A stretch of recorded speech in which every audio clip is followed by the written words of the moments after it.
Alors, bonjour à tous. Aujourd'hui dans cette petite vidéo, je voudrais vous présenter un petit logiciel capable, c'est un site, un service en ligne capable de nous aider, nous enseignants, à mieux préparer nos élèves à comprendre les notions derrière l'algorithmique. Pour cela, j'ai pris l'exemple du sujet Bac S Métropole Juin 2013 où on nous donnait une fonction f et en fait on avait une méthode recherche de solution. Ici c'est f de x égale 1 l'équation et recherche de solution par dichotomie. Donc classiquement on a deux valeurs a et b, une boucle avec un traitement, et m c'est la valeur médiane entre a et b, et si première condition, si f de x est inférieur à m, c'est à a qu'on affecte la valeur m, et sinon c'est à b qu'on affecte la valeur m, ainsi de suite jusqu'à ce que b-a soit supérieur à 0,1. Non, jusqu'à ce que b-a soit inférieur à 0,1. Autrement dit, tant que b-a est supérieur à 0,1, on continue. Alors, bon, toute l'étude précédente de la fonction était faite, et du coup, on était dans les conditions d'application, cet algorithme fonctionnait parfaitement. Et on nous demandait la question, d'ailleurs, une question pas très bien tournée, c'est le cas de le dire, était posée dans ce sujet d'examen: faire tourner cet algorithme en complétant le tableau ci-dessous. Bon, faire tourner, on ne sait pas trop ce que ça veut dire. En informatique, on parle d'évolution, évolution schéma mémoire. Et on avait un tableau, et on avait des variables a et b, m, qu'on devait recompléter. Alors pareil ici, b-a c'est la condition de notre boucle conditionnelle tant que, mais en stricto sensu, elle ne constitue pas une variable. Donc elle n'a pas d'évolution mémoire. Donc cette ligne est juste un peu bizarre dans la programmation et en algorithmique. On verra que dans notre logiciel, elle n'apparaît pas, puisque b-a n'est pas une variable. M par contre est une variable, donc il a une évolution mémoire. Et il y a une autre condition ici, vous avez le test, le si, f de m est inférieur à 1, qui n'apparaissait pas dans ce tableau, c'était aux élèves de faire leur conditionnel. Alors d'un côté on a le b-a, la condition qui est affichée dans le tableau, et on a le f de m inférieur à 1 qui n'est pas affiché dans le tableau f de m. Bon, c'était un énoncé pas idéal, soit.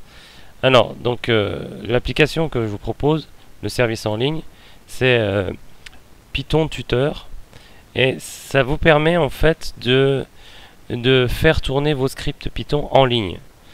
Derrière, en fait, c'est du JavaScript qui émule du Python. Et surtout, c'est un visualisateur.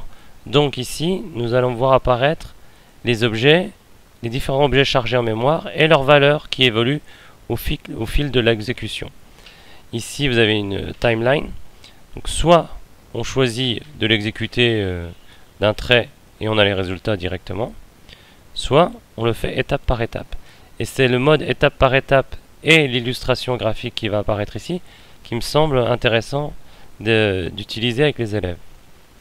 Alors allons-y. Bon, en Python on doit importer les bibliothèques mathématiques, puisque ici on a du logarithme qui n'est pas standard dans le langage de programmation.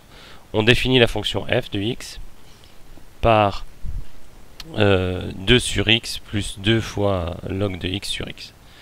Voilà, donc la flèche rouge symbolise où on en est dans l'exécution du programme. Enfin, pas où on en est, la prochaine ligne qui va être exécutée. Donc ici, f c'est la fonction f de x. A égale 0, initialisation a égale 0. B égale 1, initialisation b égale 1. Ici, on va rentrer dans la boucle. On rentre dans la boucle. M est égal à a plus b divisé par 2.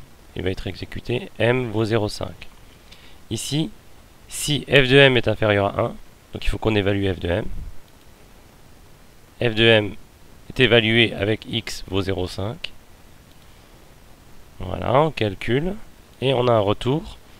Valeur de retour 1,23 pour arrondir. On revient ici, on est à la ligne 14. Puisque f de m est supérieur à 1, donc c'est b égale, on va affecter à b la valeur m qui va être exécutée, b vaut 0,5. On revient ici, à la ligne 9, puisqu'on est dans notre boucle. On évalue la condition. B-A est-il supérieur à 0,1? Oui. Donc on rentre ici. La ligne qui va être évaluée, c'est A plus B divisé par 2.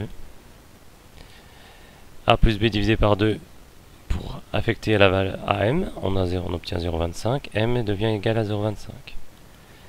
F de M. On va calculer F de M avec la valeur X égale 0,25. On calcule. Valeur retournée, moins 3,09. Donc, on aura F de M inférieur à 1. F de M est inférieur à 1, on est ici. Donc, on affecte à A la valeur de M. M vaut 0,25, donc A va valoir 0,25. A vaut 0,25. On réévalue la condition de la boucle. B-A est-il supérieur à 0,1? Oui. Donc, on va affecter à M la valeur A plus B divisé par 2. A plus B divisé par 2, 0,375. On calcule F de M. Bon, vous voyez, c'est un peu... C'est un algorithme, quoi. Ça fait la même chose un certain nombre de fois. F de M vaut 0,1. Donc notre condition F de M est inférieure à 1 est vérifiée. Donc c'est à A qu'on affecte la valeur de M. A va prendre la valeur de M, 0,375. La boucle. Et la condition de la boucle est encore vérifiée. M de M égale A plus B sur 2, ainsi de suite. Bon, vous avez compris le topo. Et c'est ce schéma mémoire et cette visualisation qui peut être intéressante en classe si, par exemple, bon là la condition B-1 n'est plus vérifiée, on sort de la boucle et on a nos réponses A et B qui s'affichent ici. Donc je disais, cette visualisation et ce lancement en ligne peut être intéressant pour nous enseignants, profs de maths qui veulent présenter un algorithme, parce qu'il pourrait être utilisé par exemple au vidéoprojecteur ou avec un TBI. Et on a une représentation qui est proche de l'évolution mémoire, de la véritable évolution mémoire. Pas ce qui a été présenté sous forme de tableau. C'est plus proche de la réalité. Et je pense vraiment que ce genre d'application peut aider à faire comprendre le principe des algorithmes en mathématiques. Et surtout que nous, on attend un retour papier. Et donc les élèves doivent pouvoir s'imaginer le déroulement de cet algorithme, parfois. Et ça, c'est une épreuve assez compliquée quand on n'a pas l'habitude. Alors si on utilise assez régulièrement un outil comme ça de visualisation, ça peut aider les élèves à comprendre. Donc voilà, je rappelle l'adresse du site, du Python en ligne, pythontutor.com. Alors soit vous pouvez le lancer directement sur pythontutor.com, soit vous pouvez récupérer le code JavaScript et l'embarquer sur votre propre site. Donc ça c'est tout à fait possible. Alors voilà, j'espère que ça pourrait être utile à certains. C'est un exemple d'utilisation et de visualisation d'algorithmes en classe. Merci pour votre attention et à bientôt peut-être.